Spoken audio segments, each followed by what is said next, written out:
Welcome back to the Popcorn Culture YouTube channel. This is Thursday. That means it's the pickup show plus a very special guest. You guys know him as Ferdbird the Nerd. I know him as Ferdy. Let's go ahead and say hello. What's going on, Ferdy? Nothing much, man. Just another Thursday. We finally got sun here in Seattle. It's no more gray skies over here, man, but it's hot. Awesome. So is it like hot, it's like damp hot, right? Yeah, it's hot. So it's like 72 degrees, but like everyone's just like dying out here, man. We're not used to this. It's this muggy, gross heat, man. It's a little windy though, so it's a nice little breeze. It's the worst, the damp. I Yeah, prefer the dry heat. It's the same over here right now. I yeah, live by the beach. I'm probably like maybe a half mile from the beach. right. And typically, when you live by the beach, it's really nice all year round. But Yeah, I live in like this weird, like kind of like Groove Valley. I don't know. I can't explain it, but there's two hills around me, and it just all the soot just comes into my apartment. I feel like. So I remember last year. Just a side note, I was pressing Steve Horn's books, and I was almost done. And when I was opened up the container, the airtight plastic container, um, they were all freaking flaring. They had waves. They were yeah, ripples, you know. So yeah. I had to buy a. I mean, at first I freaked out, but I had to go buy a dehumidifier and dehumidify my entire house. My humidity in my house was 100%, and we got it down to like I think like 39%, and had to repress all the books. Dang. Yeah. So, It's anyways, okay. so how you been? I mean, besides the heat, are you still working on that market report? I love your market report. Great data. Yeah, lately, I mean, you're seeing trends like, overall in the economy. Oddly enough, though, I think I feel like people are getting smarter about what they're buying. I think kind of the kind of like fourth or fifth character like F level spec is like not really prevalent right now. It's more confirmed stuff. I'm seeing like really stronger prices in that. There's still people are still kind of speculating like kind of far out there, but I feel like buyers are being a lot more proactive and a little bit more picky, which I think it's a good thing. Honestly, Yeah. keeps people in the game. Would you agree it's a buyer's market? You know what? I would say I I'm like I still think it's 60-40 a seller's market just because like people are again it's the money's going to like the right spots. It's not it's it's definitely I don't see a lot in indie stuff because I think really I mean Netflix is like cutting down on expenses on like option shows like they're canceling like Bone got canceled, so I think people are like I don't want to risk money in What got canceled?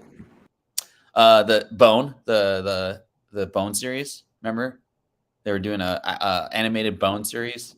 I didn't The know. I Jeff didn't. Smith. Yeah, Oh yeah. Okay, yeah, gotcha. Yeah. yeah. So like I mean that book has crashed quite a bit. I think it still has kind of that old school. Like I like Bone. I'll always keep my Bone number one.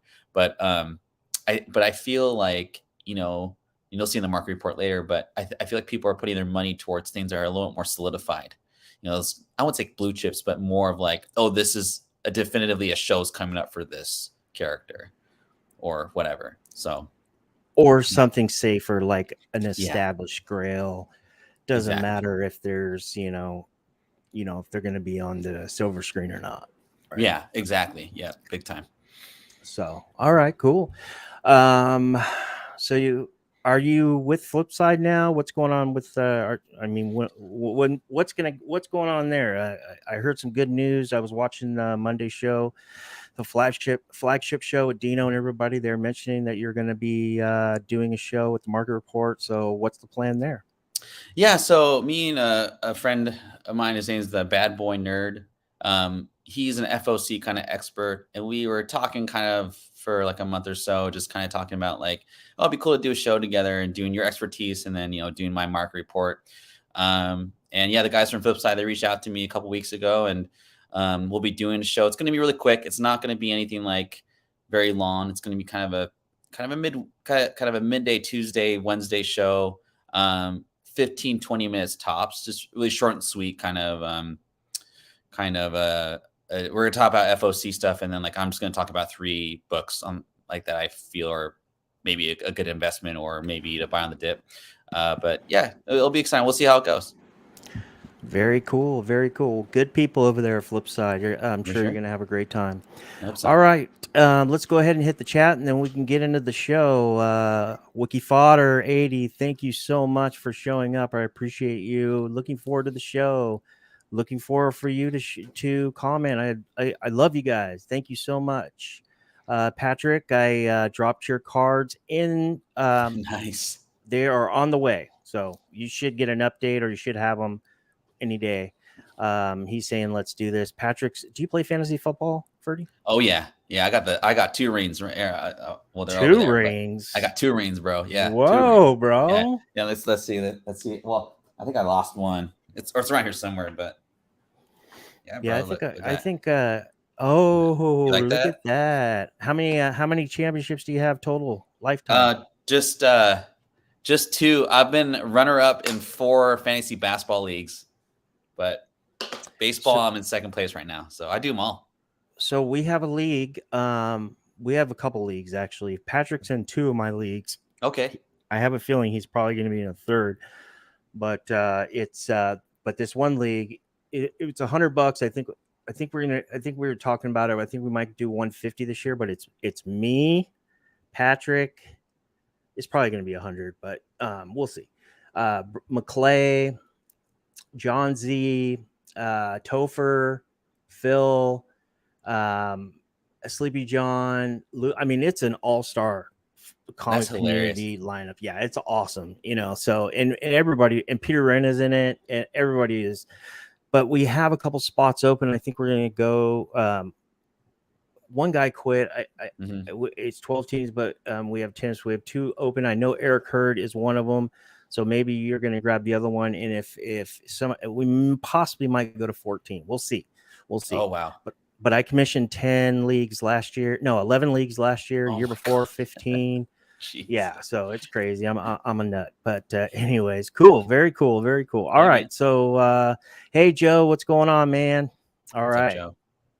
So let's get into this. Guys, do us a favor, like this content for us. Give us a thumbs up. It helps me with the algorithm. I worked my ass off on this. Ferdy worked his butt off on the market report, and we put this together for you guys today. We appreciate you guys. If you do like it, give us a like, comment, question. I get back to you right away. Share this content. I'd greatly appreciate it if you tag Popcorn Culture. I can kind of see what you're doing for us, and I can give you a shout out. And if you're not subscribed, please do so. Double click the notification bell so you don't miss any content forthwith. Without further ado, let's go. All right. So, are you watching The Boys? Yeah, I gotta catch up. I'm on, I think, episode 4 of this past season, but yeah, I'm enjoying it. It's funny. My brother-in-law, who doesn't read comic books at all, was like, "Have you seen The Boys?" And I was like, "Oh yeah." And he's like, "Yeah, it's such a good show, man. I love it." And I was like, "Do you know it's a comic book?" He's like, "No, I had no idea." So he actually got me into it. So it's something we could talk about. But yeah, for sure. Yeah. So, I love The Boys, as you guys know. But yes, there was a bunch of rumors I guess you could say pre-launch of season 3 that this could possibly be the last season. But that is ixnay on the rumor snay. They have officially put together the production team, casted the next characters, and are as of yesterday, and are filming, I believe, in a month. August 22nd. They're going to start. and Butcher's back. So it looks like he's not going to be dying at all. I'm very happy about that. I'm very stoked on the fact that Soldier Boy is a badass, and he's not like some actor they grabbed from out of Timbuktu, and all of a sudden he's just like learning this comic book stuff. I mean, he was what, Green Arrow, right? Mm-hmm. So yeah, I'm excited about that. But the new episode is on tonight. Don't forget. And tonight, I think at 9:00 Pacific, which is midnight Eastern, and I can't wait to watch it. All right. Okay, so let's talk some Doctor Doom. I'm sure you guys know Doctor Doom and Howard Stern are are I guess bosom buddies. I don't know. Is Howard Stern going to be Doctor Doom? I have no idea, but all I know is that there's a pretty legit report that just recently came out that Howard Stern basically leaked on his show that he is involved with the Doctor Doom project for Marvel Studios. Let's go ahead and pull this up on the screen and get a bird's eye view. And basically what they're saying here is, and I apologize for the pop-ups, but I have a Mac and that's all I could do. But it says, today in the strangest news ever, Howard, this comes from Murphy's Multiverse, and this came straight from a tweet, which we will go there in a second, but let me read the report. Today in the strangest news ever, Howard Stern has seemingly hinted that he's involved with a Marvel Studios project, aka MCU project. He openly confirms it involves Doctor Doom. There's no word what role he has exactly, and if it is focused on Doom or he's simply involved in some capacity. And then there was this tweet by a Gus. It says, holy shit, Stern had a hot mic for their post-show meeting running, and I think leaked okay, let me read that again. Holy shit, Stern had a hot mic for their post-show meeting running, and I think he meant to say, I think he leaked what he'll be doing, Doctor Doom in an MCU movie. Works, but shop TommyJohn.com/SXM right now for 20% off your first order. I mean, get 20% off. Are you? Can you hear that? I hear a little bit. Let's try this. Let's go to the actual tweet here. Give me 1 second. Pull it up. Yeah, this blew my mind. Absolutely fucking blew my mind. Okay, here we go. Here is the tweet from this guy Gus, and let's see if we can get free guarantee. But shop going over the schedule SXM right now for 20% off your first order. I mean, free guarantee. Shop TommyJohn.com/SXM right now for 20% off your first order. I mean, 20%. I don't know why it's doing that, but that's really weird. So was the hot mic during a commercial? Is that what? Yeah, I think that's what it was. Yeah, it was a hot mic during the commercial. So let's try that one more time, okay, guys? Try to listen and let's see. Here it goes. It's during a commercial. He left his mic on. That's what a hot mic is, right? Free guarantee. Works, but shop TommyJohn.com/SXM right now for 20% off your first order. I mean, 20% off right now at TommyJohn.com/SXM. TommyJohn.com/SXM. That's the thing. Site for details. But you hear that? But I don't even. Yeah, I heard it. Did you hear it? Miserable about it. I don't even. You listen to the Stern Show on your radio. Interesting. Very interesting. Did you hear that he said he feels horrible about it, or it's gonna suck? Did you hear that part? Oh, yeah, that's Howard. Is that just Howard Stern? I don't know Howard Stern that well. That's a weird casting, man. I've never even. Has he even acted before? I know that part doesn't really matter because Howard Stern. Yeah. But have you seen Private Parts? Oh, yeah. Okay, never mind. I mean, he's a terrible actor, but yeah, let's hit the chat real quick. Let's do Joe. it. Oh, go ahead. I'm sorry. Oh, no, say go. Yeah, let's do it. Let's hit the chat. Anything spawned from Garth Ennis is in my wheelhouse. Mm-hmm. Who's Garth Ennis? He's the writer for The Boys. He wrote Darkness. Okay. Yeah. Okay, yeah, because there's a guy pitching for Cincinnati. I think his name's Garth today. I was like confused because I had him in DraftKings. Oh, Lord of Brooklyn, what's up, my man? What's up, Marvel Lord of Man, what's good, Dollar? What's good, Ferd? Hey, I know I promised you guys wrenches because I got to get Ferdy a wrench too. It's coming. Don't worry. I just been busy. Got all the packages out, by the way. Anybody who was expecting a giveaway or whatnot or whatever, they all went out today. Yay! So happy. Joe's dueling. Hey, BK. Hey, Marvel Man. Hey, Joe. And Joe's dueling. I'm amazed anyone still listens to Stern. Yeah, me too. Good point. Good point. Good point. Gotta love Joe, man. He's in his dry bluntness. I love it. Okay, so if you guys hadn't heard, What If season 2 has been officially, well, not, I should say unofficially leaked. July 20th of season 2 is the target date for Marvel Studios. What If season 2? Very excited about that. And Charles Murphy reported on this first, and he deleted it from his website. I guess he didn't want to piss off his sources.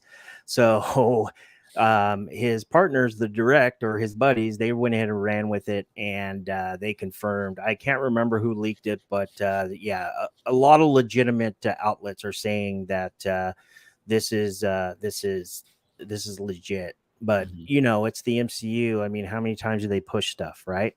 Yeah. So,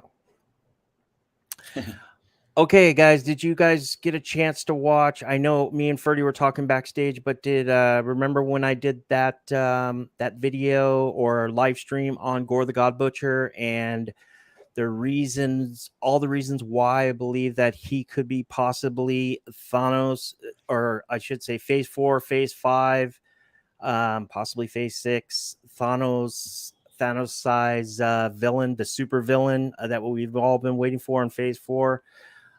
This is another reason that kind of adds a little bit of weight to my opinion. So here we go. Let me go ahead and share my screen and pull this up. Now, we have here Jane Foster, Thor, Natalie Portman, and and Chris Hemsworth's Thor talking about you know, what to watch before you watch Thor 4, because it comes out what, next week or something like that. But Yeah. in this article, and then I'm going to pull up this YouTube clip of him talking on the red carpet. This is basically a rom-com, guys. This is a rom-com. He even said this is a romantic comedy. Let's go ahead and pull this up real quick here, and I'm going to show you guys what I'm talking about here. And then I'm going to go ahead and get to my point. You ready? Can you see that? They're saying that this movie is more of a rom-com, which would be a first kind of for you, and then also for Marvel. Would you categorize it as that, and can we see you doing more maybe rom-com? Yeah, it's a intergalactic, wild, wacky space rom-com. We've created a new genre here. Now, another first. The first time in a Marvel movie we've had partial nudity. Taika said if it was going to happen, it had to be you. Do you wear that as a badge of honor? Okay, case in point is that you got Love and Thunder, you got Mighty Thor, you got Valkyrie as new king of Asgard, you have Guardians of the Galaxy team members. You know, I guess you could say their second to last show. There's not enough time to lay down the Gore story. Gore, I'm telling you, he is second fiddle in this movie. This is going to be cameo versus full, or whatever you want to call it. I mean, it's going to be an introduction, definitely, but I just think that this is just the start. He's going to be in this movie, and I think he's going to continue on through Guardians of the Galaxy Volume 3 and possibly beyond. We'll see. And also, they're introducing Zeus, possibly Hercules. Rumors that Ares is coming. I doubt but you know, and so on and so forth. So Yeah, I think Gore the God Butcher and Christian Bale have a long lifespan in the Marvel Cinematic Universe. And if I'm wrong, hey, go ahead and tear me up in the comments. I could take a beating. All right. Now, Christian Bale was recently interviewed this week that, well, he was interviewed about Thor 4, but he was asked what his opinion was, why, or how he felt the fact that his character that he's playing is Gore the God Butcher is not comic accurate in Thor: Love and Thunder. And basically, this is what he said. I thought this was really interesting. I didn't even know about this. When I pulled it up, I read it. I was like, holy shit. Murphy's Multiverse is reporting Christian Bale on his Gore the God Butcher not being comic accurate in Thor 4. There have been quite a few discussions surrounding why Thor: Love and Thunder moved away from Gore the God Butcher's iconic comic design. Many theorized that having Christian Bale involved with the project was one of the decisions, but the actor now offers some insight during the press tour on how they approached the design, most notably due to Bale's restrictions after wrapping up another project. Christian Bale said, quote, "Yeah, I was coming off of a film where it had been necessary to be sort of rather lacking in muscle. And then I saw the images and thought, well, that's not going to be possible.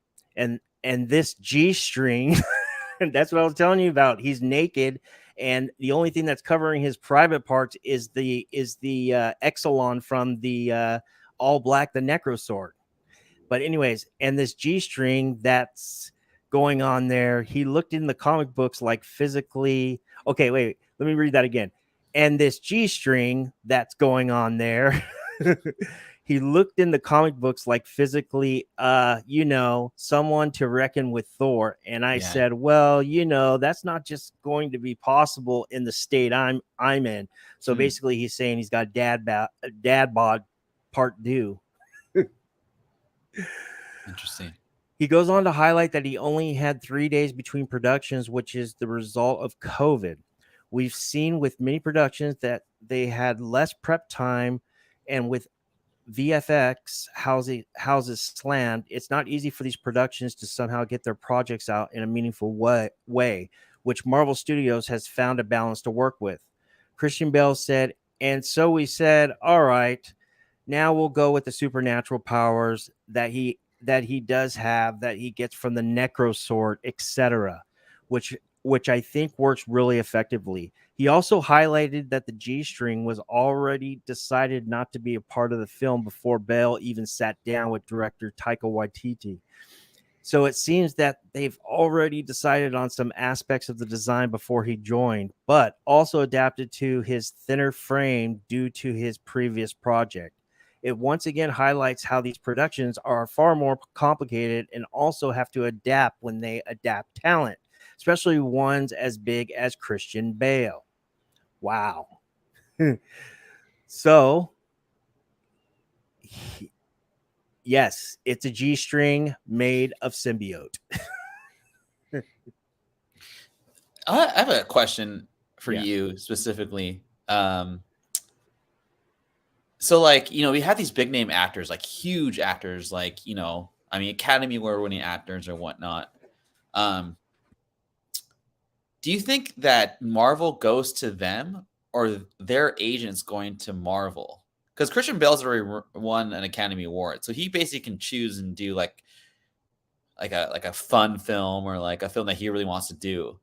But he's so wanted, right? Right. So it's kind of a risk to Disney to, like, if they want to continue the character, which is always a speculation with people, right? Like, oh, this guy's too big. Natalie Portman is like a 2-time Academy Award winning actress. How is she ever gonna like continue being, Thor going forward? And is that speculation part of the game? I guess. What do you think? That's a good question. I think somebody as big as Bale is, I think that he was probably sought after. You know what I mean? I think they probably reached out to him. Okay. But I don't know anything about how SAG works, castings work. I mean, I know even the biggest actors, when there's a good lead role or co-lead or whatever, they still have to try out, right? But or whatever, they still have to, what is that called, cast, right? They have to play the script or whatever. Yeah. But somebody like Bale, I don't know. I mean, I don't have an answer for you, but just guessing, somebody like Bale, I think that they probably reached out to him, or maybe his agent said, hey, Bale's available during these time. You guys are filming these, during these days. He's available during these days. We don't have anything booked, and he loves, because I mean, he's been in other science fiction. I mean, he's been in a ton of science fiction stuff. I mean, American Psycho is not science fiction, but it's fiction. Yeah. But then he had that. What was that one movie he was in with the dragons? It was really good. Rain of Fire. Good. Yeah, that was really good. And then he was in 3 Batman movies. He was in a few other sequel kind of situations too. So yeah, I mean, but I mean, on the other hand, somebody like Tessa Thompson, I think, and she's huge, but I think that she'd be some in my mind, I would guess that she'd probably be telling her agent, hey, reach out to them, you know what I mean? So that's just my opinion. I don't know. Maybe the chat can answer the question, because I have no clue, but those are just my guesses and how I would imagine it. Let's hit the chat real quick, because we got some people showing up. I guess Long Shorts show's over. Marvel Man saying, Dollar, you see that color rub type printing error on the Iron Cat cover A this week? It's near the bottom staple on her first cover. No, I haven't seen it, my man. I didn't order any of cover A. I just grabbed that 1 in 50 and the Scotty Young. Dude, that's excellent book or cover. Yeah. Joe's dueling rumors about a lot of scenes cut from Love and Thunder floating around the interwebs today. Okay, Joe, thank you. We gotta hook up via DM. Give me the goods, brother. Hey, what's up, Mac? We are Venom. What's up, Femio? He loves the symbiote. Me too. Yeah, I love symbiote stuff too. I mean, I love Venom. I thought Venom was awesome. I think Let There Be Carnage was trash, but Joe's dueling also saying probably both the big names get a cut. Yeah.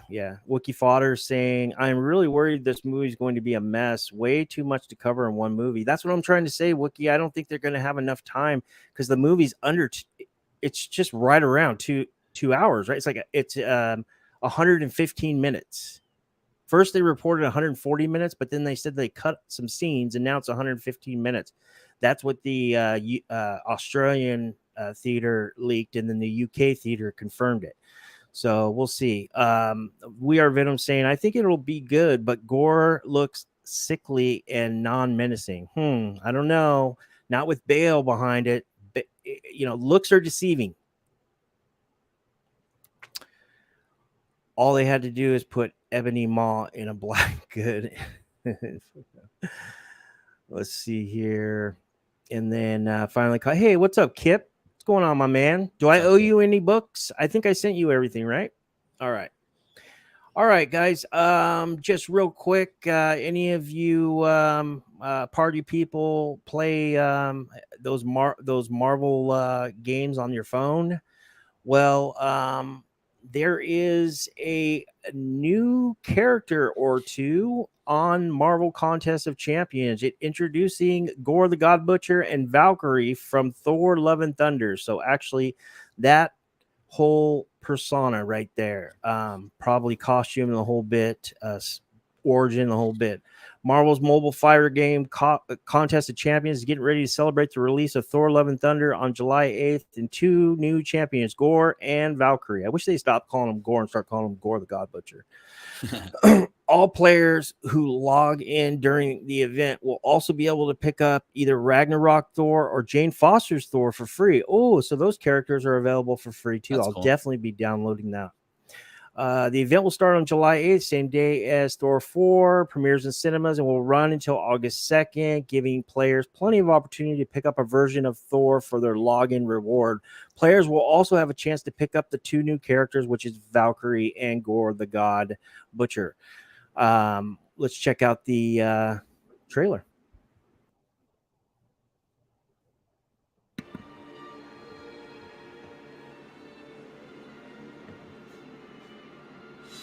I can't see it. Can't see it? I see a new Marvel hero.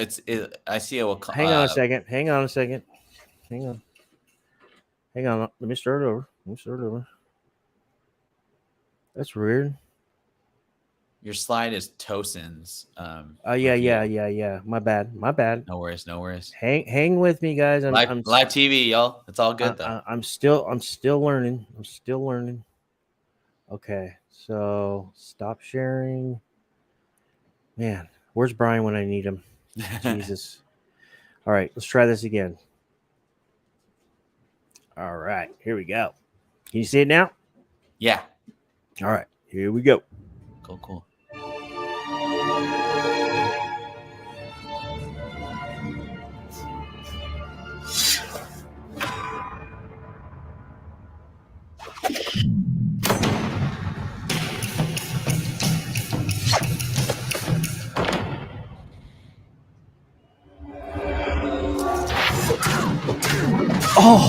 Oh, that looks sick.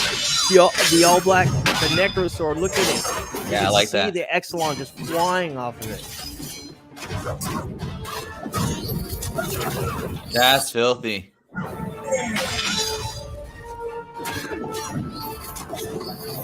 God bomb.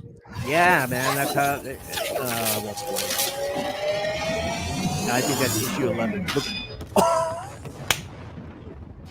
He does that in the movie too. I see. Really? Yeah, look at the sword. You can see the symbiote going all. Yeah, I like that. That's cool. Oh my god.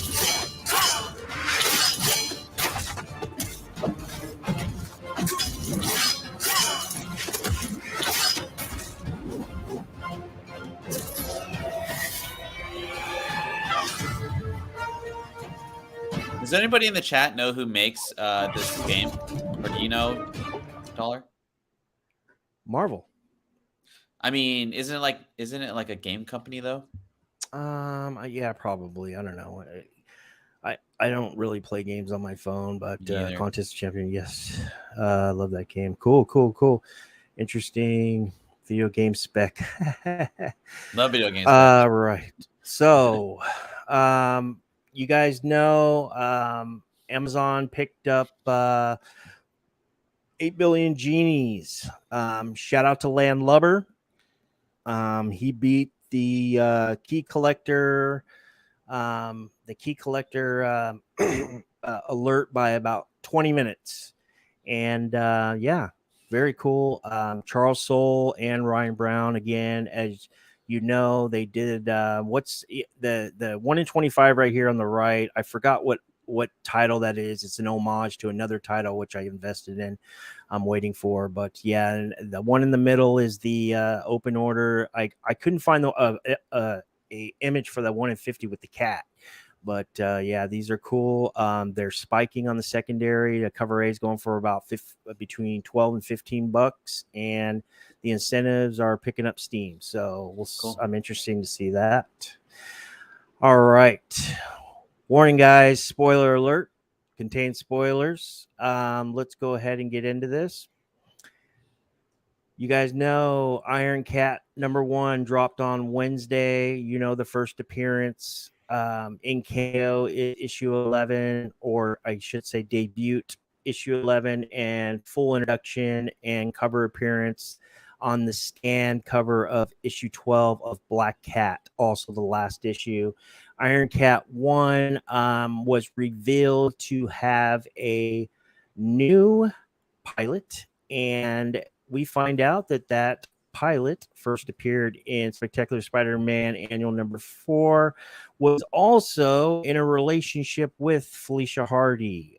Here's some panels right here. I forgot her name. What's her name? Tammy something or something like that. Let's pull it up. Can't remember. Yeah, let's pull up the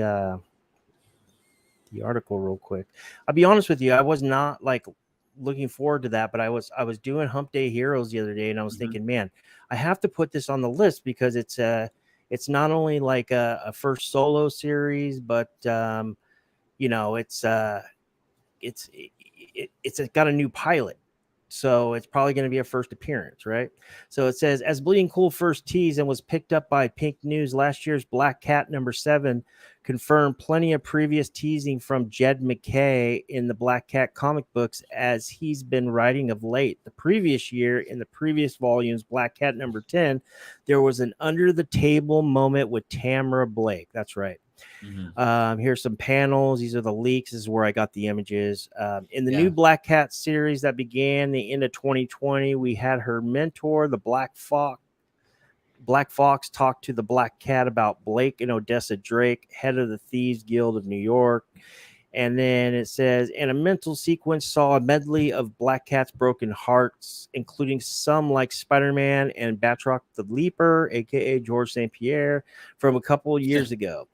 We knew some we didn't, and a couple of women, one of whom was Tamara Blake. The other may have been Odessa. Tamara Blake first appeared in Spectacular Spider-Man Annual #4, as I just shown. Here's some more panels. Then for Black Cat #7, Marvel Comics included a Pride variant cover featuring Felicia Hardy on a montage of previous milestones in gay representation in Marvel Comics, including North Star and Alpha Flight 106, America Chavez, and more. Here's the issue 7. That's the Pride cover. That's actually a pretty cool cover for a Pride cover. With the cats on the bottom like that. Yeah, I like that too. And then the comic in question, published last year, taking the subtext and making it text with Odessa Drake after a successful ruse had been played out. And that's where they're talking right here. Hey, baby, so are you coming over? No. Yep, pretty feet. Oh, yeah? Okay. Like that commentary. Yeah. Oh, boy. All right. So, so to reiterate what I was trying to talk about here is that Spectacular Spider-Man Annual #4 is now seeing new heights, and pretty cool. I love it. I love when new characters get in the mix and back issues spike. So, did you pick up any Iron Man ones? I had the first appearance of Black Cat from, it was a variant like the Halloween variant or whatever it was. I found it for like $2 in some podunk comic store in the middle of Washington, along with some other cool stuff. I sold it though. I liked it though. I thought it was a cool series. Just a cool character. Yeah, I liked it too. Yeah. I'm excited. So I did not read 11 and read part of 12. So so Black Cat was remote piloting the suit. I think so. That's what it sounded like for me. I'm gonna have to reread that, but yeah. Anyways, okay. So going back to this, Blade casted this person here on the right, and Ferdy brought it to my attention again this week. Spoiler alert. We're going to talk about it in the market report. To be continued. Spoiler alert, guys. If you don't want to know about this, bounce right now. 3, 2, 1. Okay, a new Marvel hero steps up to replace Black Panther as Wakanda something. I can't read it because my damn emblem's in the way. Let me get that out of the way here. There we go. Let's put the StreamYard there. Okay. As Wakanda protector. Okay, so a new Marvel hero steps up to replace Black Panther as Wakanda's protector. So according to this report, sounds like Tosin could be the next Black Panther, because the agents of Wakanda that have been getting murdered, it started getting murdered in the last volume. Wrong one. Toastinator. Oh shit, it's gone. Anyways, Yeah, so Black Panther number 7. It sounds like you guys need to pre-order that book. There's a possibility that Tosin could become Black Panther there. Huge. I know Star Panther is in the mix, but that's just a variant of T'Challa. So and he's from another reality. So yeah. I'm excited, and I believe Black Panther 7 comes out in the next week or two, correct? Yeah, I have on FOC. There's a couple of, there's no like 1 in 25 variants. There's just cover A, B, and C. Pick them all up. They're all really cool covers. But yeah, I have like I think 10 on pre-order. That one's pretty tight. I think that's the cover A, right? Yeah. Check out this 40K eBay auction. It's propane. All right, market report time, guys. This is Furbird's. This is wheelhouse, but I'll go ahead and I'll let him take the way. Go ahead, Ferdy. Oh, okay. So basically, Black Panther number 3. These are all 4 covers. Obviously, the second cover there, the Clark cover, 1 in 25. It's come down quite a bit. I remember I was getting a lot of heat for posting market reports for like 1,300. People were just like, "This is crap," and blah blah blah. And I've always said it. I've always been a proponent. It's not your money, you know. Don't hate on people for spending on it. But yeah, I thought $1,300 is quite a bit. I think 700 still. Who knows, right? I personally like the Frank Cho variant out of these 4. He's just like in the tree and kind of just kicking it. And oddly, it's the cheapest one. So anyway, yeah. Let's look at the second print here. Yeah, so second print's pretty cool. It looks like the 7-day average on the second print is raw is about 12 to 15, but the 9.8 is mysteriously above $125 now. I'll be honest with you. I think the play right now, if you don't have cover A or the 1 in 25 and you want to buy in, I think the play is the Jusco or Cho. And I know. Okay, let me explain. Yeah, because the second print seems like the play because it's a great cover, and also CGC 9's it's already over 125 7-day FMV. But there's a lot of those. There's a ton of those. I don't know anybody that's sold out. I mean, the big shops are sold out, like my comic shop in Midtown, but a lot of online retailers still have a lot of those. There's a lot of them out there. It was a pre-pump, pre-FOC. The Jusco came out 3 weeks late, because of whatever the paper issue or whatever. The Cho came out right on time. I think that's a very underrated cover. But I mean, 9/8 for, $75 and $80, and it's a first print. And guys, I don't know if you I mean, I know my seasoned speculators and collectors will agree with me, but most of them. But first print is the way to go long term, guys. First print is always going to be the preferable book long term. I mean, you've seen, first cover and third prints like the Venom 3, Venom 4, whatever you want to call it, crash and burn, be the hot book for a month, a week, a year, and all of a sudden crash and burn. But the first print is always going to be sought after. And as cheap as this is, I wouldn't even bother buying a $20 to $30, $25 raw copy. Go get the 9/8 for $75 to $80. Just spend the extra money.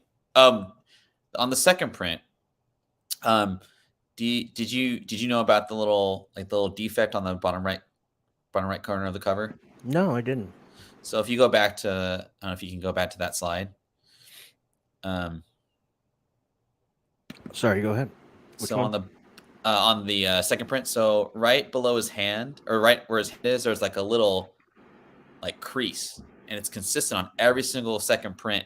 You have to press it to get a 9/8. So 9/8s are kind of tough on this book. Yeah.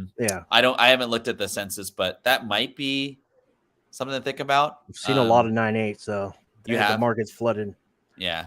I'm keeping all my 9/8. I like the cover on this, like the art, but as far as rarity, you're right. I kind of feel the same way. Let's go ahead and hit the chat because there's a couple people here that were talking about this. Joe's saying no second print. I'm inferred. Okay, We Are Venom. These aren't as highly printed as people think. I highly disagree. He's on the cover of the second, but they are plentiful. Yes, Joe. Totally agree. Yeah, the second print is moving up in price. CGC 9/8 though are already out of reach. Why would you want to pay $25 to $130 for a 9/8 for a $15, $13 book? You know, Max saying 31K. I don't know where you got that number. Comicron is just guesstimating those numbers, and you know, so if it's 31K, it's probably closer to 35K. Just remember that. I always put like a 3,000, so we'll say 34 and change K, and that's high for a late printing. That is high for a late printing. I didn't see the numbers. Mac, did you see the numbers for the first print? What's the estimation on the first print books? I remember, I'm not going to say any names, but I remember somebody that was really high on the first print before the second print cover art was even released. But they were saying on a show, I don't want to say it was a show because you'll know. But anyways, you're saying, oh, man, I know it's going to be low print run. No, I didn't think it was going to be low print run at all because it was a milestone issue. It's 200. It's a giant size. It's or what have you. There's like 3 or 4 stories inside the book. You know, that book was probably ordered by a decent amount just without even knowing anything about Tosin, just for people, you know, just for LCS or retail, online retailer and LCS customers, you know, to have, because it's a milestone issue. And on top of that, you got extra stories. But I'm interested. I don't know what where the first is. And Mac, can you tell me where did you get the 31K at? Did you get that from Comicron? Because right now I think Comicron is just using a root. I think they're just using the root. The what is that called? The median. So based on what Black Panther was selling for, what the orders were.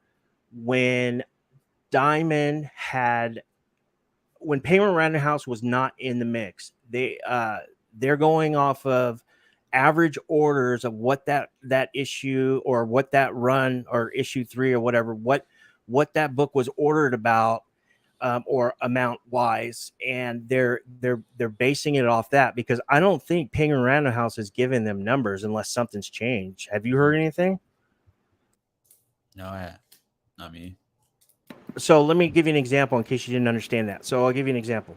So when Diamond still had, Previous World Diamond still had Marvel, and okay, and DC went to Lunar.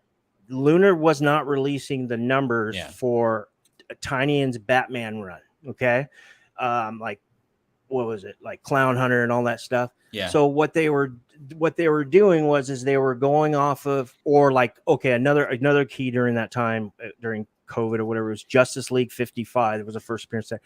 Whatever that book was, when Diamond had that book in possession and was distributing that book, the average orders that book was being ordered, that's what they were going back. That was basically the number that they're working around. So it's not really an accurate number unless you guys know something I don't, and they've changed it. So at least if there's a consistent printing defect, CGC will eventually account for that. So for instance, Justice League when Justice League 55 came out, we could not get any kind of estimated retailer orders, but they said that, you know, when Diamond was distributing Justice League in the 40s, when it was in the 40s, issue 40 or whatever, it was being ordered around 40K an issue. So they were going off of that. Okay. So that's what, unless Penguin Random House is releasing the orders now, and Comicron's made, or there's another site I don't know about that's made a deal with them, I think that's what they're going by. They're going by what Black Panther in the last volume when Diamond was distributing it, you know, in the middle issues, what was it being ordered at? Was it being ordered at 40K? Was it being ordered at 50K? And I think that's what they're basing it on. There's no accurate number. The loss of some standard verified print run numbers is awful for the hobby. Yeah, it's ridiculous. You know, in trading cards, you can actually figure it out. The math equation. I don't know if you guys know this, but all you do is you just take the base set and then you just multiply and divide parallel short prints or what have you. With comic books, you never know. And remember, they always print extras for damages, right? And you know, how many times do we think a book is ordered at 900 or it's a ghost 1500, and next thing you know, you find out there's a diamond dump, a warehouse sale in Pennsylvania, 6 months later, and that there's 1500. Some dude just bought 1500. You know what I mean? It's like, all right, enough of that. Too much tech talk. All right, go ahead, buddy. Okay. So this is one of my picks for Market Report. Obviously there's recently there was a report of an actress playing in the Blade movie. She's younger. It could be any number of characters in Blade. There she is. She kind of looks like could be a teenage kid. And if you guys were on Free Comic Book Day, this was one of the books to get. It's actually a pretty cool story. It was a pretty fun read. I picked the 1:1000 Peach Momoko variant just because it's a ratio. I recently saw a sale go for 300. When I posted that on my Instagram, a gentleman hit me up. Forgot who it was. I think it was a Random Ass Comic Report. I think is his name. I can't remember, but he said he got one early on for about 200. I know it's a Free Comic Book Day book, but it's a 1:1000. That's kind of what made me think. And it's Peach Momoko. I'm not personally a big Peach Momoko fan, but you're kind of hitting rarity, even though it's Free Comic Book Day.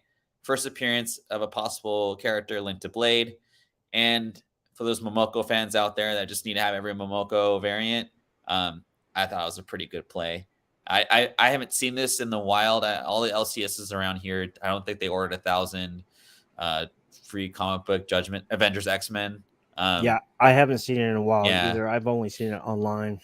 I've never had an LCS get a 1:1000 like ever, or even like heard of them ordering enough to get that before. So I gotta think this isn't as common as you would think it would be, even though it's a Free Comic Book Day book. So anyway. Let's hit the chat real quick, and then we'll talk a little more. I want Momoko for rarity, but not paying those prices. I mean, it's a 1:1000. It's what? Yeah. Did I bring up?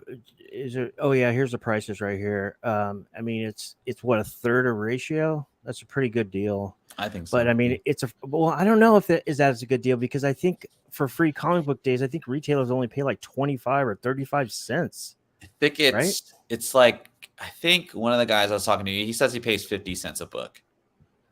He's okay. Who knows, yeah, right? Yeah, who knows? We Are Venom, or you find them in Walmart packs. Yeah, now you find them in Walmart packs. Yeah, because there's no more diamond dumps, I guess, unless it's independents. But independents are usually low print runs. So Marvel Man, oh snap, Bloodline paying off fast. Yeah. So what's this slide right here, Ferdy? This is just a recent kind of. I kind of had the idea from today.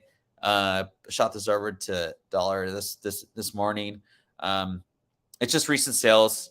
And as you can tell, it's not. I think people are asking a lot for them. Like, they're not starting them at 99 cents, but people are buying them, for $200. I don't know if this is movement because of the news that came out, or if it's just high speculation there. I don't know. I don't feel like it's a bad investment at $200, even though it seems kind of early for them to just randomly introduce a new character. But she looks like she's, I don't know. It looks like she's related, and she's kind of in that age range, I guess, as like younger. this kind of made me think it may not be a bad play for $200, right? So, but who knows? I agree. Momoko's down big time right now. I mean, she's doing some really good covers recently, and they're just not being ordered. I mean, though, like I was saying, okay, so I was talking about this on the Hot 10 on Friday, and I was like, I think I was telling Ben and Brian, I was like, like Brian was saying, he made a good point. He was like, they overused her pen. She's Yeah. Right. She got the 2019 J. Scott Campbell effect, right? But it's like worse. But here's the thing, is that those design variants she's doing. Yeah, you're right on that. She is cornering the market. I'm telling you, she is cornering the market. But unfortunately, because Momoko is so down right now and people are not interested, they're not ordering those high ratio designs. That's why those stupid Spider-Verse, Spider-Gwen characters that are just ridiculous, but those designs are sick. They are. I like those covers. Yeah. And there's not a lot of listings. 100, 1 in 100. I mean, I know for issue 2, 3, I know at least for the Wolverine and for the Iron Gwen. I mean, I think I saw like 2 listings by the time the Hot 10 came, and there was like 2 sales, and all the rest were like, there was like 5 to 6 sales pre-release, but that was it. So there's not a lot of those out there. Yeah. Wookie Fodder saying, with Disney, the way they are headed, let's face it, she is coming eventually, so might as well load up now. Good point, Wookie Fodder. Strong spec play right there. Joe's Dueling is saying, I love Peach, but you can't be on every damn title cover with the same style cover. Totally agree. That's why I think that she needs to take a step back, work something out with Marvel, and just stick to those high ratio designs, even the 1 in 10s. I mean, you know what I mean? Like, she's doing a really good job on those, but all the rest of them, I'm just like, all right. Anything else you wanted to add? No, that's it, man. Yeah, I think this was a smart play by you, Ferdy. I'm glad you brought brought this to my attention. I do not own one of these, but I will be looking. Now, what's this? So, obviously, recently they've been making, casting calls with this new Spider-Woman movie. Was it Dakota Johnson, right? She's supposed to be playing, main character. There was the one gal who maybe she's of Hispanic descent, and there's speculation she may be playing Aranya. So today, there was announced that Emma Roberts was going to be cast as well. And I actually sold this book way too early in 9.8. I remember I sold it for like $85. It's a J. Scott Campbell one. But there's speculation that with those 3 being cast, that there may be a Spider-Woman, a Spider-Woman movie coming out from Sony. Now, I know Sony's not like the best film producers or whatever, but Emma Roberts has a pretty big following. She was in the what was it? She's kind of the new queen of horror right now. Right, comedic from horror, right? Yeah, from American, Horror Story, yeah, and she's great.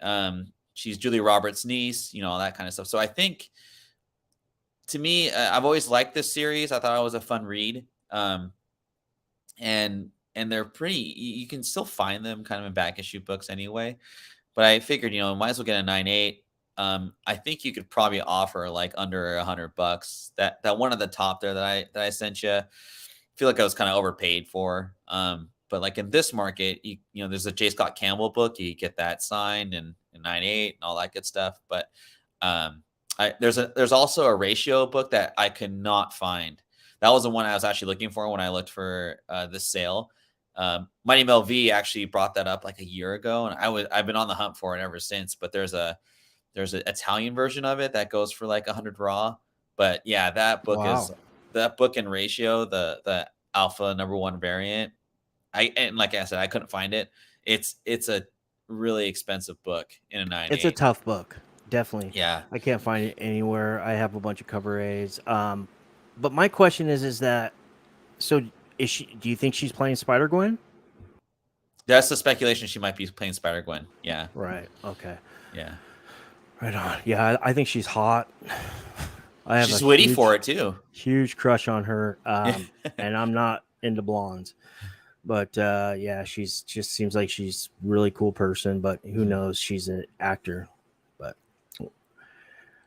all right, I wanted to bring this to you guys' attention. These books are going crazy. I'm not even gonna leave the screen and clip from 2019 all the way through 2021. I was begging and pleading for people to buy Spectacular Spider-Man 98 and 99. I mean, I was telling everybody these are dollar bin books. 98 is a little more expensive because it's it's the first in story full appearance of Jonathan Owen becoming Spot, confirmed for Across the Spider-Verse, aka Into the Spider-Verse Part 2.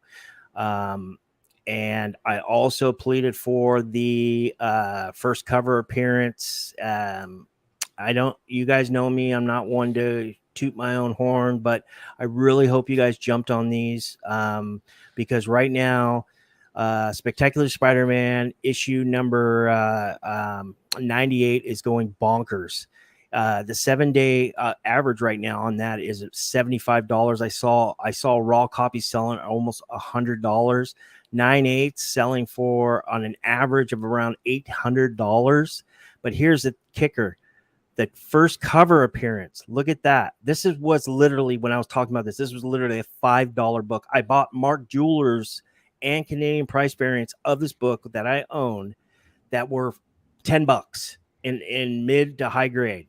7-day average $47. I saw sales into the 50 and 60s. 9/8 $600. Guys, I really hope you guys pick these up, man. And I just don't. I mean, I'm sure there's going to be a lull because we still have another year or whatever, 11 months. But yeah, if you missed, then I highly suggest just looking at 94 and 97. 94, you got the first cameo and appearance of Jonathan Owen, who becomes Spot. That's like equivalent to, like I always say, TMNT 51 to compared to 95, or Invincible Iron Man 7, versus 9, or actually no, 7 and 9 versus number 1 and 3, right? For Riri and Ironheart. So yeah. So all right, and don't forget about issue number 100. It's a milestone issue, but Spot's on that cover as well. Canadian price variants and Mark Jewelers available. Those are seeing a little bit of heat, but not much. And if these continue on this trajectory after the next dip, they'll be out of reach until the movie. I maybe grab 94, 97, and 100 and press them and flip them. All right, guys, let's talk a little bit of trading cards. Let's get into some Marvel trading cards. But before we get into it, let's hit up the chat. Wookie Fodder said I picked up a few for $2 when Dollar mentioned it a year ago. Thank you, Wookie Fodder. Good man. Exactly, Patrick. And with Sony willing to milk every fringe spider adjacent character web of and Spectacular are good grabs, cheap. Totally agree. It's so funny, like that whole run of Spectacular Spider-Man is so underrated. There's so many good keys in there. Yeah, Planet Arizona, what's going on, man? What's up, I man? hope you're doing well as well. Patrick's saying the Roberts family: Eric, Emma, Julia. Oh gosh, man. Julia won an Academy Award, right? Boy, I'd love to be a meat. I'd love to be the ham in that sandwich. All right, let's go. Wolverine. This is the 1990 Impel Marvel Universe base number 10 price guide. I'm sorry. Let me take that back. This is the Marvel 1990 Impel Marvel Universe base number 10. This is a raw card in 30-day. Oh, I'm sorry. I take that back. The raw card is selling for about $4, a little under $4, but there's no PSA 10s. There's only SGC 10s recently sold just last week for $400. It is right now I believe, number one Marvel card being sold on the secondary market as of now. Number 2, you have Spider-Man 1990 Impale Marvel Universe. This is a PSA 10. Just sold for recently $1,041, and the average was about $910. Is up 131% on the set. It says past 30 days, but I checked the prices. I always double check. It's a 7-day average. Thor to the 1990 Impale Marvel Universe PSA 10 daily price history. The start price on this was $356.25, but the current price is $325 for the PSA 10. But the raw card, I just recently checked today, is selling close to about $60. Wow. Human Torch 1990 Impale Marvel Universe PSA 10 daily price history for the past 30 days. The current price right now on this card for a PSA 10 is about $206. Phoenix 1990 Impale Marvel Universe. This is Jean Grey when she gets her powers, you guys know, and this is down right now about 30%, but it is cruising at an average of around $120. This is my favorite of them all. This is the Stan Lee. This is like kind of like the Grail, in my opinion. Yeah. This is the one I'm always looking for. Stan Lee 1990 Impale Marvel Universe. This is a PSA 10 for the past 30 days. This is up 60%. Awesome. Last month it was selling for about between $345 and $360. Now it's up to $420, and there have been recent multiple sales. Venom 1990 Impale Marvel Universe. I like this card a lot because it says supervillains on the top, and he's like creeping into the window. Yeah, the window. Yeah, creeper. Muscles are big. Yeah, I love it. Yeah, this one's up 29%, 29%, 29%. Cruising around $195 for a PSA 10 now, about almost close to $225, $225. Daredevil 1990 Impale Marvel Universe. This is up big time, and I'm guessing this is up big time because of the Netflix stuff going on to Disney Plus. But who knows? I don't know if these cards have anything to do with if that has any a burden or effect on these cards. I don't know. You guys can tell me. I'm new to the Marvel cards. I just look for them when I get a chance. But this thing's up close to 80%, cruising around $150. It's up $228.76 for a PSA 10. This is a really cool one. This is from 2015 Flair set. This is the Spider-Man retro suspended animation. There are no PSA 9s on the secondary market. I did not check the pop report, but there was a PSA 10. There was a PSA 9 that sold, and that PSA 9 is up 55%, sold for a cool C note, $100. Moon Knight, the 1990 Impale Marvel Universe, past 30 days is down 10% for a PSA 10 at $110. I don't really like the way Moon Knight looks there. He's got real skinny legs and torso. It's kind of weird.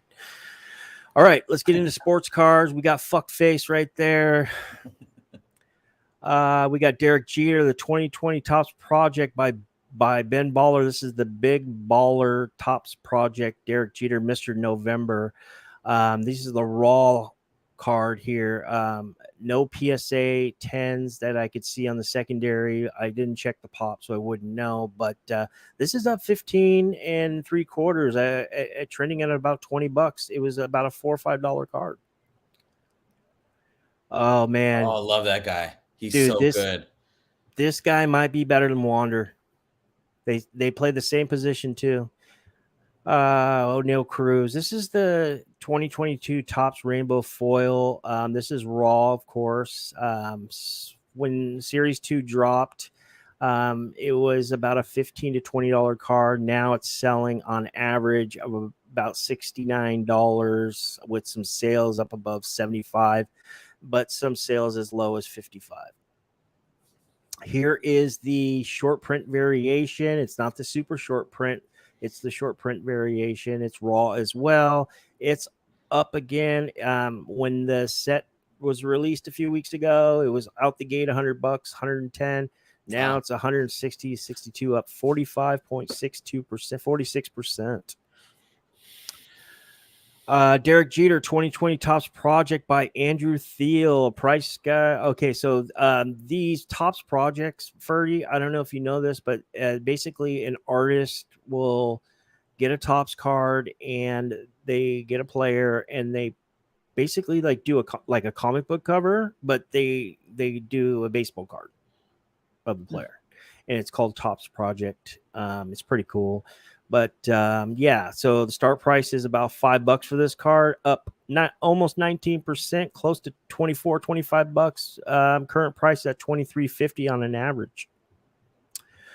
Juan Yepes 2022 series Top Series 2 short print variation. It was released on release week, was about $15, up 29% at $44. Wow. Jason Dominguez, who had a very slow start to the season in the minors.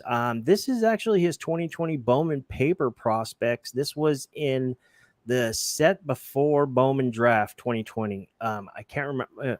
I don't know if there's any, if Brad or Patrick, they could probably answer this. I don't remember what set, but I believe it was a set before draft. But anyways, this card was down big time 2 months ago at the beginning of the season. Now it's up again. And this is the paper. This isn't even the chrome. It's up 30. It's selling for about $36. The Juan Soto 2018 Tops Update base price. Tops Update base card, rookie card for Juan Soto. About a $94, $95 card. It's way down 20 to 22% at $73.60. Buy time for Soto, guys. Get on it. Here is the one I like a lot because of the gold match with the Pirates, you know. This is the Topps gold foil, raw, of course. This is the gold foil. You can only get these in, I believe, in the jumbo boxes. Oh, geez. And out the gate, they were about $22 and now selling for a solid $70 raw. Is he just tearing it up ever since he came up? Yeah, he's doing really well. Here's Yordan Alvarez, who had a nasty collision with one of the Rookie of the Year candidates, Jeremy Pena, the other day. Pena was being evaluated for a concussion. Alvarez is day-to-day. He's just on fire. I mean, he's got almost he's got MVP numbers, depending on what the Astros do. But it's the Astros. They cheated. So I don't know if anybody's going to be winning anything from them. So we'll see. But out the gate, this is the Topps Chrome, and this is the base. And out the gate, I remember this was like a $20 to $25 card, and then this year it was trending around like 27 to 30. It's already up to 37.70 at PSA 10. That's very low. I mean, if you want to go ahead and invest in this card, now's a good time. I should have checked refractors. I apologize. And this is the last one here. Luke Waddle, 2022 Bowman Chrome Prospect Auto Refractor. Luke Waddle is the number 17 of the top 30 of each franchise. He's the 17th. He's the 17th best rated prospect in the Atlanta Braves organization. And this is actually his auto refractor, numbered to 499, and it started at around $50, is down to $37. The guy he's in a little slump, but he's solid. All right, Sam, winning football cards down here. Let's hit the chat before we get into football cards, and then I'm gonna break some boxes. And we'll end this. Creepiest picture ever. It's those damn teeth, those skinny. Oh God. Okay, let's see here. Wookie fodder. With Sony willing to make? Okay, yeah, we got that one. Okay, that's a bigger run than people realize. Spectacular is like, yeah, totally. You're right, Planet. Oh, my boy Nathan, what's up, man? Hey, what's up, Nathan? Furry's my guy too. Hey, he's mine, Nathan. Mine. Stan's the best card. Totally agree. Yeah. Joe saying, my boy, I look forward to my Pirates trading him. Yeah, he was drafted by the Dodgers. You're right. Oh, I didn't know that. Yep. Oh, cool. His first Bowman is actually a Dodger. I will never understand the fixation with Marvel cards. Thank God I still have holograph cards from the Flair runs. I'll sell them in a heartbeat. Let's look at the top 5 football cards trending on the secondary market, up and down. Number 5 is Jalen Hurts, the 2020 Select Premier level. This is the base. Right now, it's selling for a cool PSA 10 for $39. 2021 Prizm Red Ice, Cracked Ice. That's so sick. Everybody's Prizm crazy or Prizm football crazy. $12.99 start price, already up close to 16%, selling raw for $29. Beautiful card. Josh Allen, 2018 Donruss base rated rookie. And Josh Allen is right now is the number 1 quarterback off the board in fantasy football mock drafts, just to let you know. His ADP is close to where Patrick Mahomes typically is. Patrick Mahomes is I believe he's the second. But yeah, people are drafting him in the second round, and in Superflex, they're drafting him in the first. But his rated rookie card, base rookie card, start price on a PSA 10 is about a $260 card. It's up 24.33% at $282.50. There's our great American hero. The was he a Ranger or Delta Force? That's Pat Tillman. He was a Ranger. Was he a Ranger? Okay, yeah. If you guys don't know, Pat Tillman was a professional football player for the Arizona Cardinals. I believe he was a strong safety and one of the best, if not the best, strong safety in the NFC. When 9/11 happened, he hung up his cleats and joined right away and went into special forces, and unfortunately was KIA.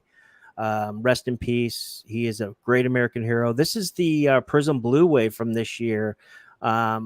On release, $24.50, now up 15.5% at $40, solid raw. Last but not least, and this is number 1 card, Justin Herbert, 2020 Donruss base, rated rookie. This is a very nice card. You can see him getting ready, looking down the field. He's looking off the free safety to the right, but he sees Keenan Allen on the left, and he's about to throw a dime for a 30-yard touchdown. But his start price is $121. He's up almost 20% at $140 for a PSA 10. Thank you guys for watching. And don't forget on Monday, Hump Day Heroes. Yes. Good stuff, man.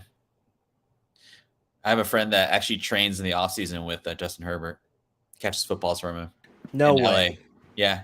He actually fingers. He's like just a regular dude, I guess. And actually they train near in Huntington Beach. No. Oh yeah. UC Irvine. Yeah, that's where they train. Yeah. It's kind of cool. Do you have to go, or can you hang out a little bit? Yeah, I can hang out for a little bit. We up kind of late, so it's all good. Yeah. Okay, cool. So I was gonna break some cards. I didn't get my Prizms today, but I got some other ones. Let me go ahead and I was gonna ask you. What are you speculating on? What are you investing in right now in comics? Okay, so I went to a show, SummerCon. I think my boy Nathan in the chat. We missed days there, but so I've been really big on Secret Wars 8 and a 9.8.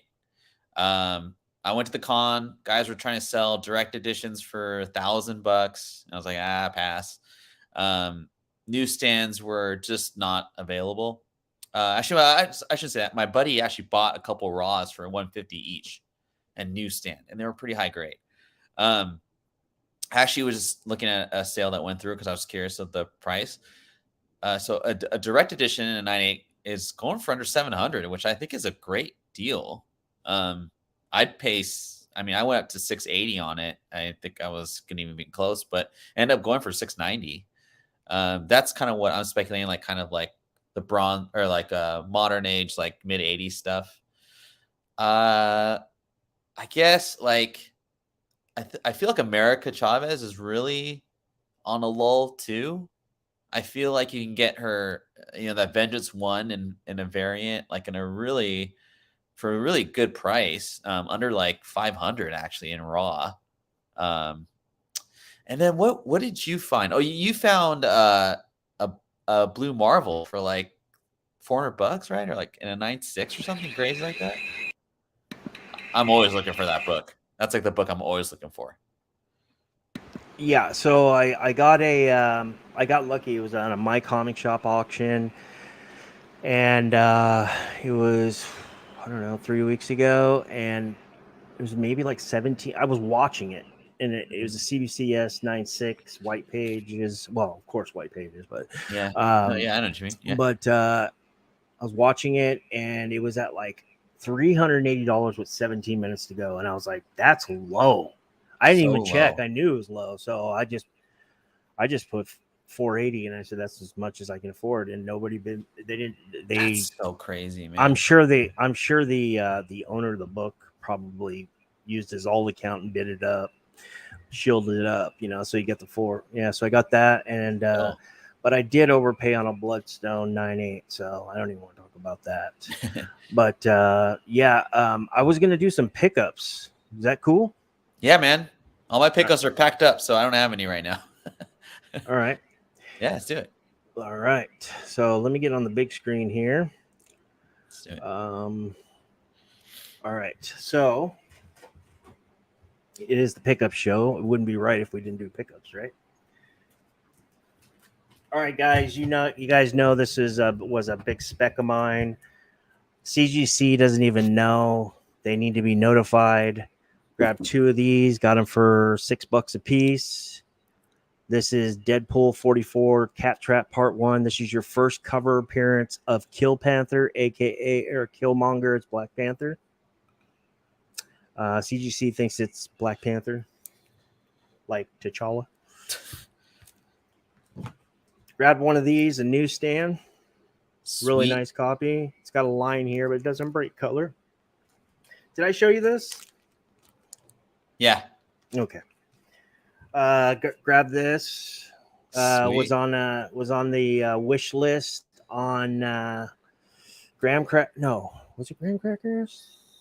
I can't remember, but it was cheap. It was like $12 or something like that. Cool. That's first solo, plus Scotty Young's going crazy right now. Yeah. Got really good deals on these. Oh, sweet. You got one newsy and one direct. Cool.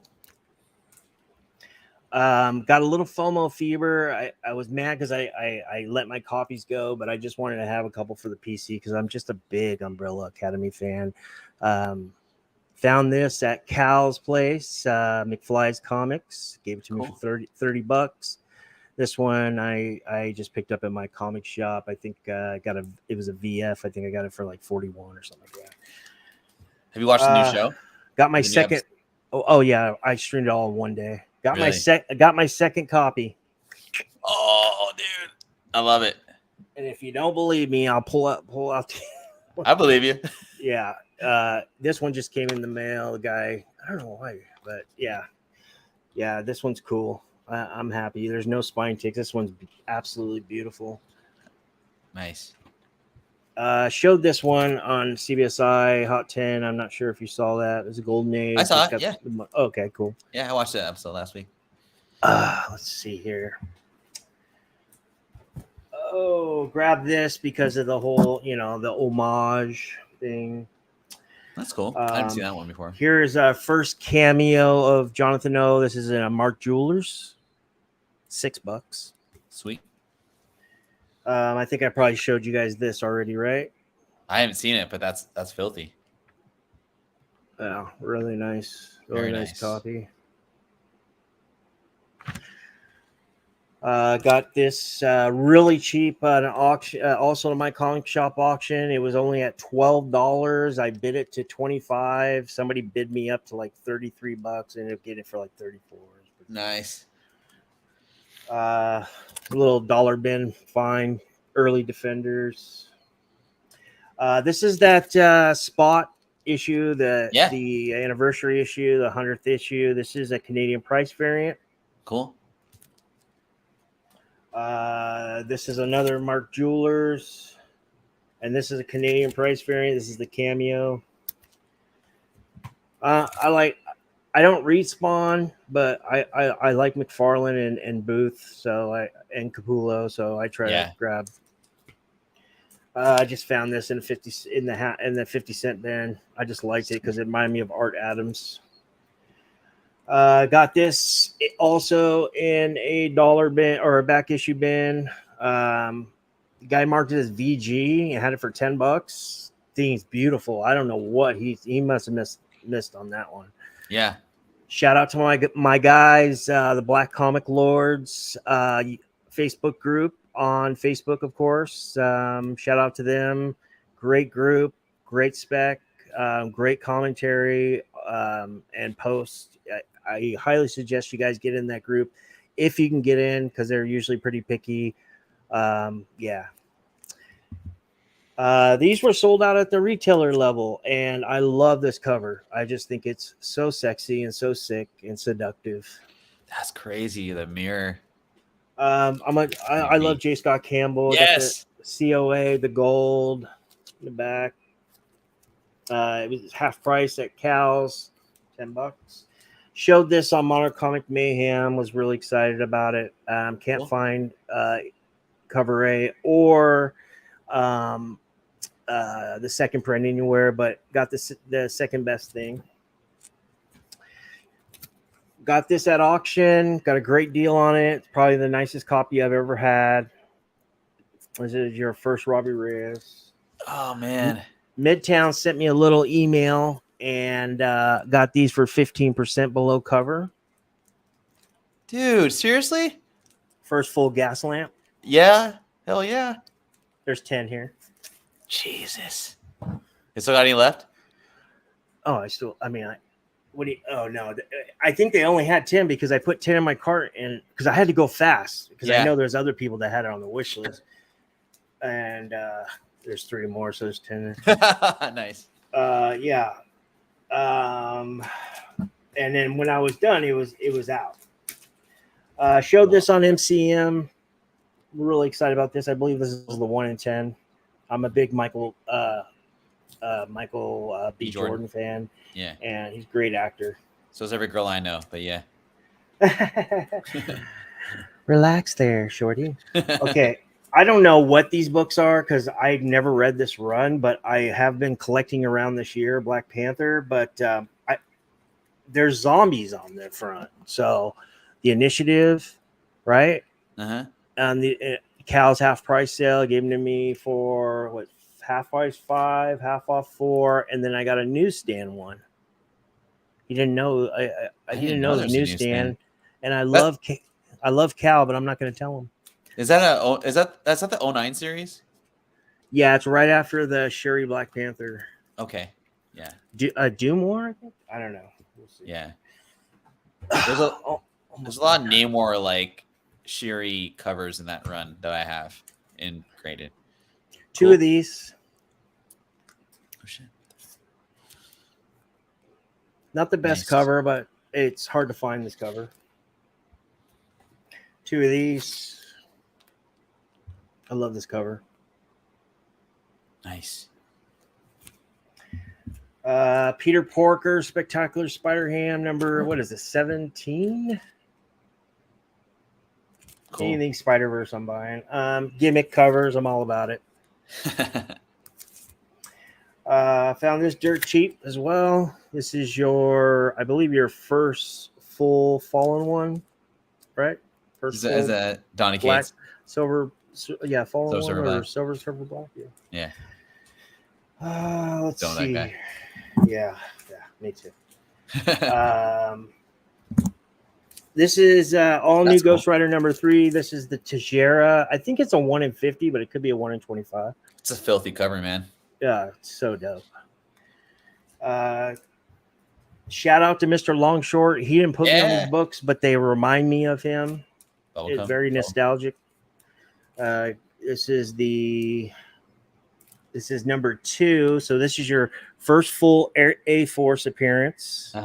And then I got these. I got 2 of these. I really like these a lot. I think these covers, they're super dirt cheap right now. They're incentives. And I think they have potential to go a long way. They're really, really good. Rest in peace, Tim Sale. Grabbed a couple of the Hulk Grays. I'm almost done. You like pickups? You're like, here's my short box of pickups. Here's another one. First Lady Hellbender cover appearance. I sold that book too early. Too bad it's on the cover A though. Sucks. Yeah. Gotham Academy. I believe this is the 1 in 10. Oh, cool. I like that series. All new Wolverine, the 1 in 10 design. First X23 becoming Wolverine. Oh, that's cool. Edge of Spider-Geddon, number 3. And then I got Sweet. What? I said sweet. I like that. Oh, yeah. Cool. Yeah. And then I got all new Wolverine number 2, First Gabby, and I got the second print. Oh, sweet. That's really cool. Super hard to find. Never seen it in person.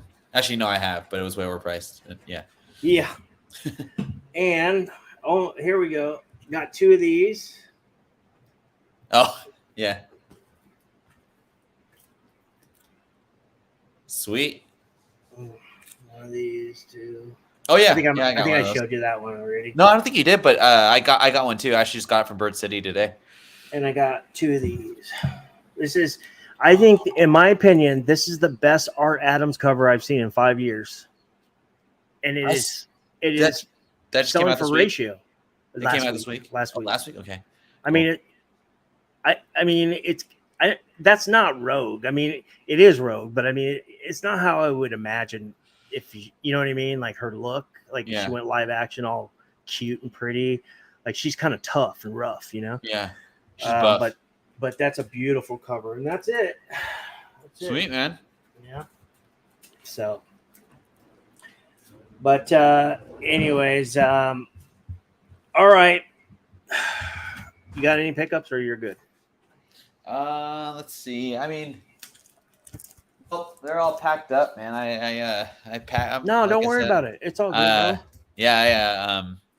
I've been kind of I've been waiting on CGC to send me stuff, and they've just sent me everything back like really fast, and I haven't had time to go through them. But hopefully next time I'll be situated. And I'll show you some good CGC books. Maybe I'll do like a mini CGC unboxing next week. Yeah, next week for sure. I'll keep it small. I'm my buddy who I'm pressing books for. He's a little. I mean, I'm pressing like 60 books for the guy, and I'm still not done. I'm done with about 45 of them. I still have 15 left, but I just sent 5 of his and 5 of mine to CGC. So can't wait to get them back. But yeah, they're beautiful. I sent over a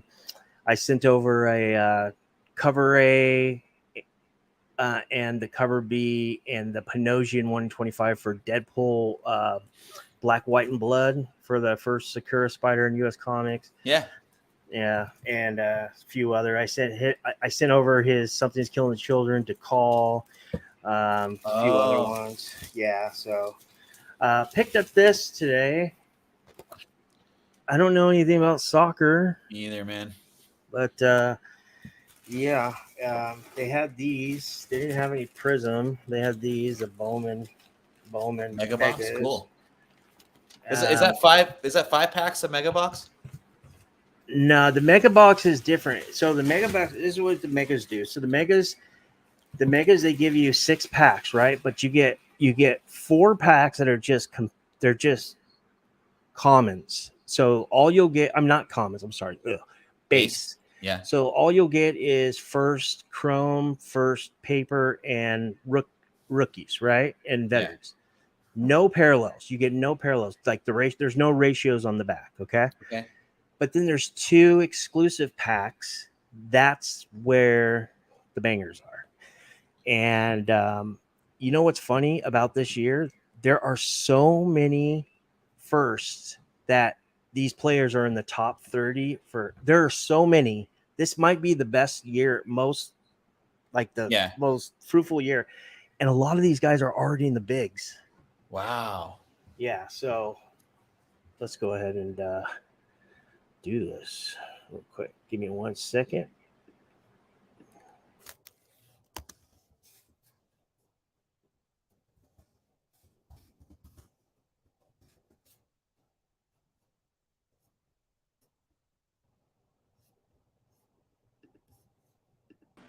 Can you hear me?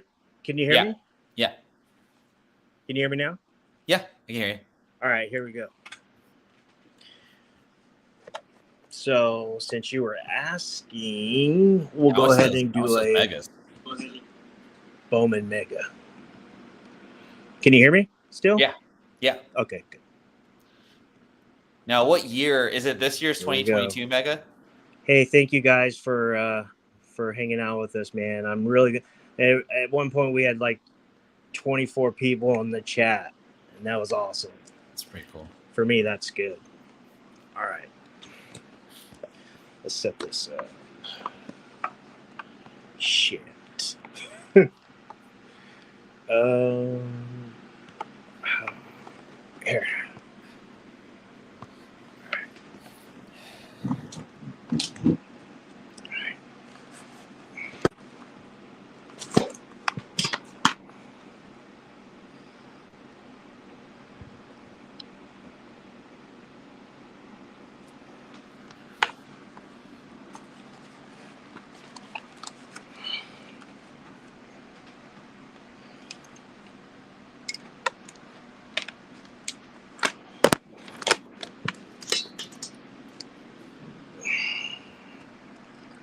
All right, here we go. All right, guys, here we go. What am I looking for? Oh, shit. Man, I don't have enough room here. Let's put this over here. Do you collect cards, Ferdy? Yeah, I do. I don't, I'll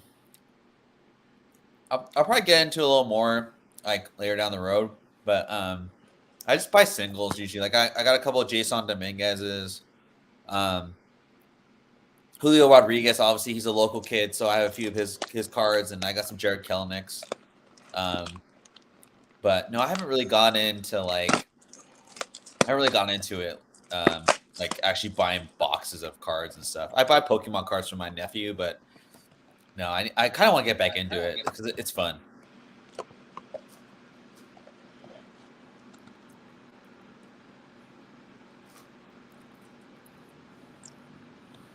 What do you know about Pokemon cards? Charizard. That's about it. That's it. Yeah. All right, I'm gonna try to do this. I don't have much room, so. All right, this is what I was talking about.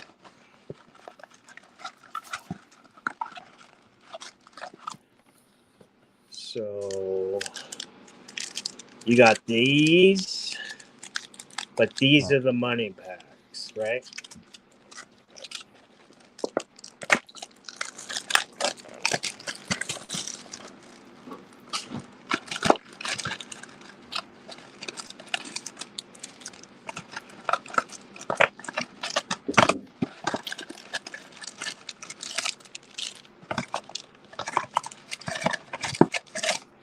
Here we go. All right. We don't even need to open these. Let's just open the money bags. Yeah, do the money pack.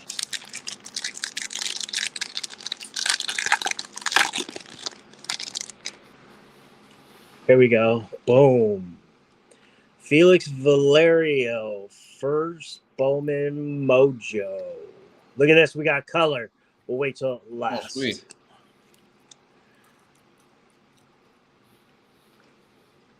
Henry Mendez, first Bowman. Samad Taylor. Okay, here's our color. Oh, shit. Oh, it's a good guy. This guy's like top 7 in the Dodgers. All right. Number to 199. Pink. Who's that? Eddie's Leonard. What position does he play? I think he's a shortstop or third base. Oh, perfect. Yeah.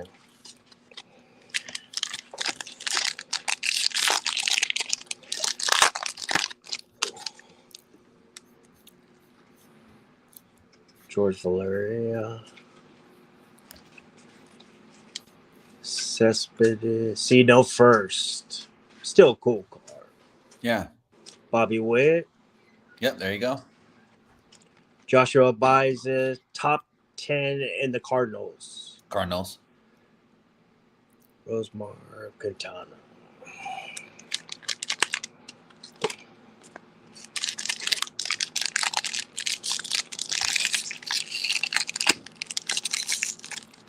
Ooh, I got a good one. This guy's good. Max Muncy, first Bowman Mojo.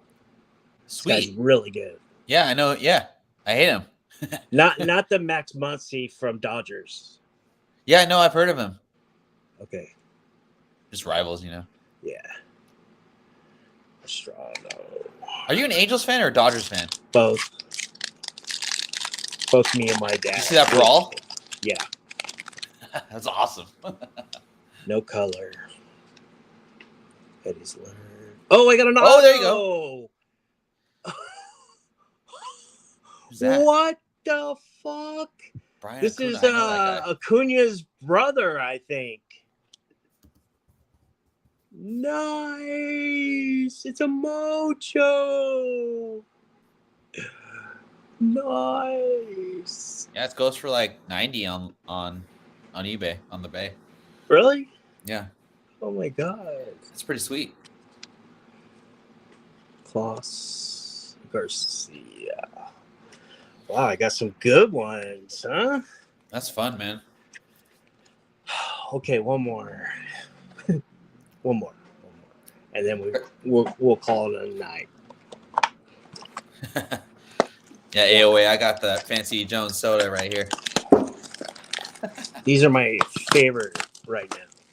Absolute baseball. I love these.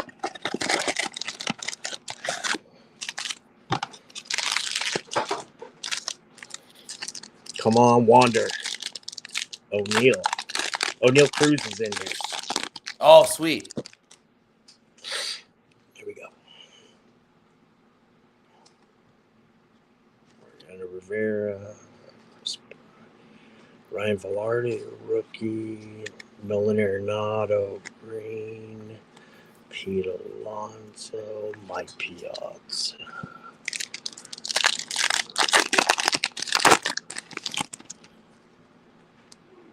Oh, we got something. Jimmy Fox. Yeah.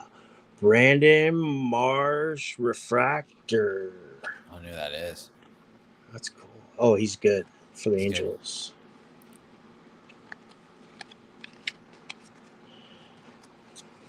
All right.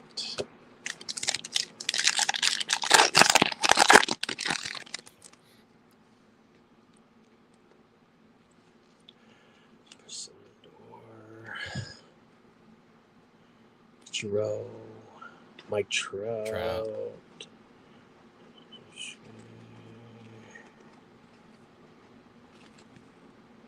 Alvarez. Oh, this is a big one. do that last.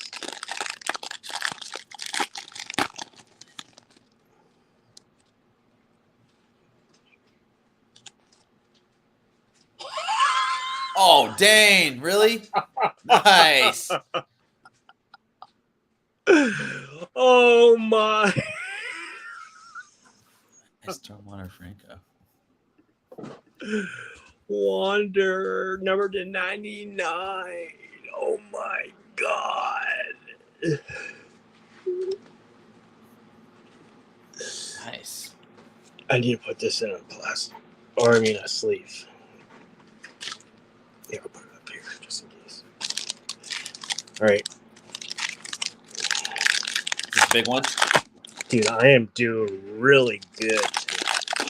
Now this is the second to last. Okay.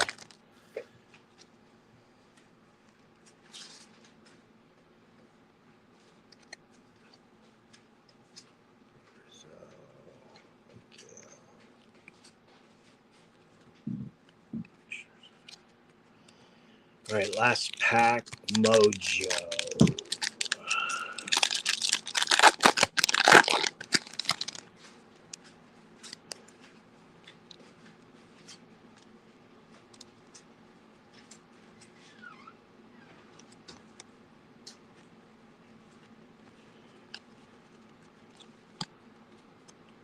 Oh, there you go. Yeah.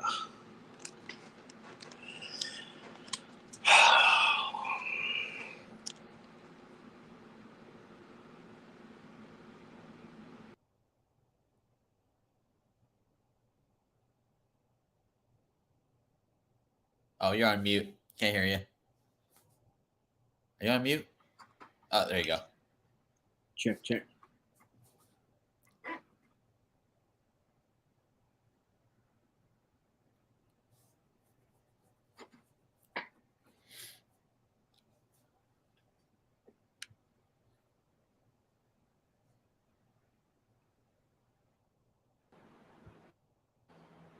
There we go. There we go. There we go. Yeah, you're good. Oh, thanks guys for watching. Man, look at that thing. Oh, I gotta put a sleeve on it. Thank you guys for watching. Please subscribe, like, share, comment, whatever. I appreciate you guys. We love you. Thank you, Ferdy, for joining me. I hope I can get you on here, more Mondays or Thursdays forthwith. But if you end up going full-time to Flipside, I'll be there rooting for you. Thanks, man. All right, man. Thank you, guys. Thanks, everybody. Patrick. Thank you, Fets, AOA, Chad, what's Nathan, everybody. Thank you guys so much. We'll see you later.